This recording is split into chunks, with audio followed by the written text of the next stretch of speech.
All right, everyone, get ready. Because today we're taking a deep dive into the world of prompt engineering. Prompt engineering, that's a hot topic these It days. really is, and judging from the stack of articles and notes you sent over, it seems like you're just as eager as I am to uncover what makes it tick. Absolutely. There's a lot of buzz around AI right now, and prompt engineering is really the key to going beyond just using it to actually shaping what AI can do. It's like having this incredibly powerful computer brain right at our fingertips. Exactly. And it can process information at an incredible scale. But it's almost like it speaks a totally different language, so we need to find a way to bridge that communication gap. That's a fantastic analogy. Hmm. These large language models, or LLMs as they're often called, are essentially prediction machines. They've been trained on a massive amount of text data. So they've seen tons of text, but they don't necessarily understand it the way we do. Right. Think about it. They've learned the probabilities of words and phrases occurring together. So they can mimic human language incredibly well, but they don't really grasp the meaning behind the words. Exactly. And that's why prompt engineering is so crucial. It's the art of communicating with these models in a way that guides their output towards what we actually want to see. It's about giving them the right instructions, the right clues to unlock the results we're looking for. Like, I came across an example where someone tried to use an AI to interpret Python code. Oh, yes. I remember seeing that one. It was fascinating and a little unnerving at the same time. Like, the AI could mimic the structure of the code. It's amazing how they can do that. They almost get it. Yeah, but then it would make these strange little errors, like missing a comma in a sentence or something like that. That's a perfect example of what I'm talking about. It's like the AI almost understood, but it lacked that real-world context. The kind of understanding that we as humans take for granted. Right, like they haven't actually lived those experiences, haven't made those mistakes, so those nuances are lost on them. It hasn't experienced emotions or relationships or the consequences of actions in the real world. So even a question that seems simple to us, like, is my manager famous, Mm, could be surprisingly complex for an AI to answer accurately. absolutely. It'd have to understand what a manager is, what fame means, how to find information about people, and then it has to apply all that to your specific manager. There's so many layers of context there. It all comes back to context. And that's where prompt engineering comes in, giving the AI the context it needs to deliver meaningful results. It's about crafting those prompts in a way that bridges the gap between the AI's vast knowledge and the specific insights we're looking for. And the exciting thing is that there are techniques, real strategies, that anyone can learn to write more effective prompts. So there are techniques, real strategies to get better at this whole prompt engineering thing. I like the sound of that. Oh yeah, there are some really effective strategies you can use, and the best part is they don't require you to be a coding whiz or anything like that. Let's start with something simple. Think about lists. Lists, huh? You mean like just making bullet points? Exactly. It sounds almost too easy, but you'd be amazed at how much clearer things become for these AIs when you give them information in a structured format, especially if you're dealing with multiple things or categories. So instead of just throwing a bunch of text at the AI, we're giving it a framework to work with, right? Precisely. Think about asking an AI to summarize the key takeaways from a meeting. If you just feed it a big chunk of text from the meeting transcript, it has to figure out on its own what's important. Which, knowing AI, it might get right, but it also might get totally wrong. Right, but if you take that same information and structure it as a list, suddenly it's crystal clear to the AI what the main points are. Like we're giving it a little cheat sheet to help it organize its thoughts in a way that aligns with what we're looking for. I like that. A cheat sheet for AI. And you can Oh. take that structured approach even further with markdown tables. Markdown. Isn't that the formatting language for code repositories? Why would AI care about that? That's a great question. And you're right, Markdown is often used for code. But it turns out that large language models are surprisingly good at understanding it. Why is that? I mean, it seems a bit random. It's because these LLMs are trained on massive data sets, right? And those data sets often include tons of code repositories. Ah, so by being exposed to so much code, they've actually learned to read Markdown as well. Exactly. It's become like a second language to them. So now we have lists and markdown tables for giving the AI structured information.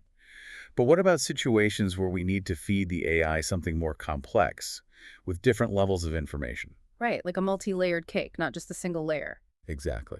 And for that, we turn to JSON. JSON. Now that one definitely looks like code to me. It does, with all the brackets and curly braces and everything. But behind this seemingly complex syntax It's just a standardized way to represent data in a structured format. And it turns out that computers love JSON. And I'm guessing, based on what you said about Markdown, that these AI models have picked up on it too, huh? You got it. Because JSON is everywhere in the programming world, AI models have been exposed to it enough during their training to understand it pretty well. So we've gone from giving the AI a rough outline with lists to providing it with a detailed blueprint using JSON. That makes sense. Exactly. But let's go even further now. Let's move beyond just structuring the information we give to the AI and talk about how we can actually influence how it thinks. Oh, okay, now we're getting to the good stuff. All right. We're going from being architects to almost like AI psychologists. Trying to understand how they tick, huh? I'm into it. And one of the most fascinating and surprisingly effective techniques for doing this is called chain of thought prompting. Chain of thought, I've heard that term thrown around, but I'll be honest, I'm not entirely sure I understand what it means. It's a very descriptive name, actually, because it's all about getting the AI to show its work. Instead of just asking for an answer, we prompt it to break down its reasoning step by step. So instead of just telling us 42, it would have to explain how it arrived at 42. Exactly. Interesting. So it's about prompting for explanation rather than just an answer.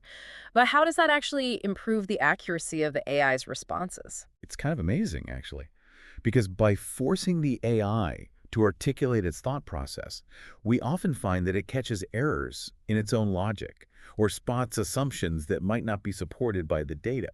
It's almost like it's double-checking its work as it goes. Wow. So it's like making the AI more self-aware. That's incredible. It's a powerful concept.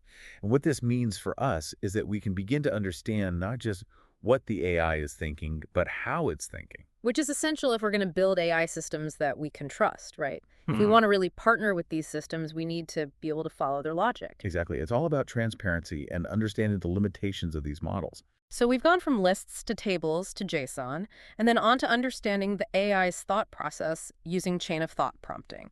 That's a lot to process, but so far, it seems like everything we've talked about has focused on text.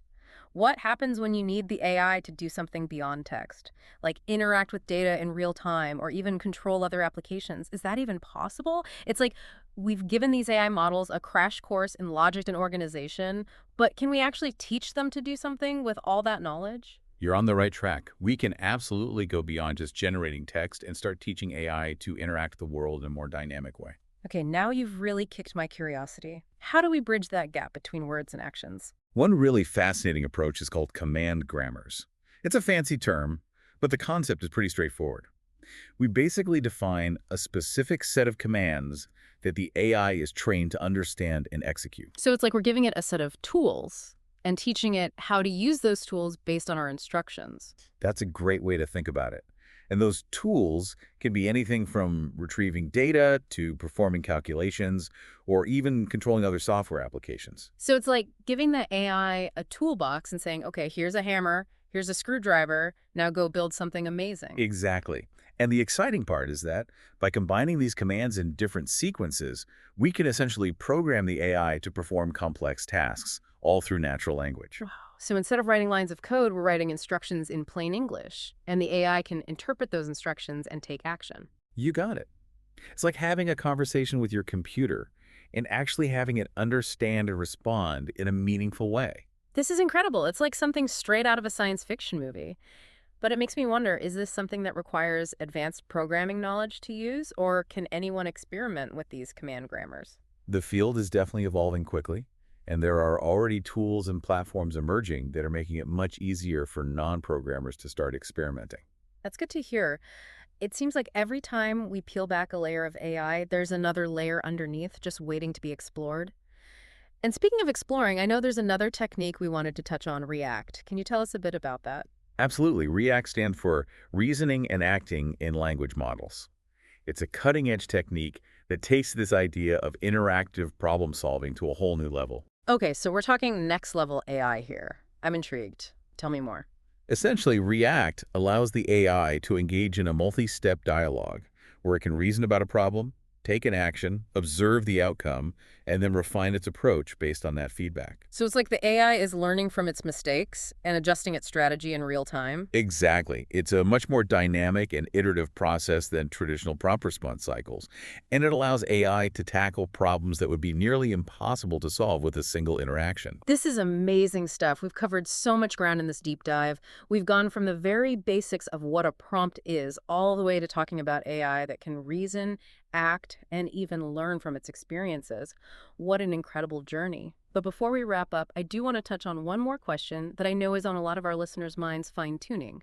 Should we be thinking about that at this stage in our prompt engineering journey? Fine-tuning is an incredibly powerful tool, there's no doubt about it. But it's often best to think of it as a more advanced technique, something you explore once you've mastered the fundamentals of prompt engineering.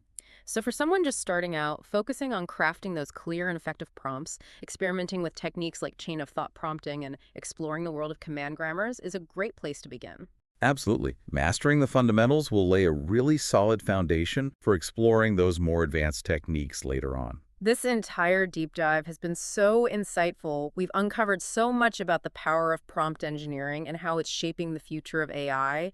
It's clear that we have this incredible ability to shape how these technologies evolve, and it all starts with asking the right questions. I completely agree. The future of AI is being written right now, Yeah. and the tools and techniques we've talked about today are giving us the power to shape that future in a positive and meaningful way. It's an exciting time to be involved in this field. And to everyone listening, keep experimenting, keep asking those tough questions, and keep pushing the boundaries of what's possible with AI. Until next time, keep exploring and keep diving deep.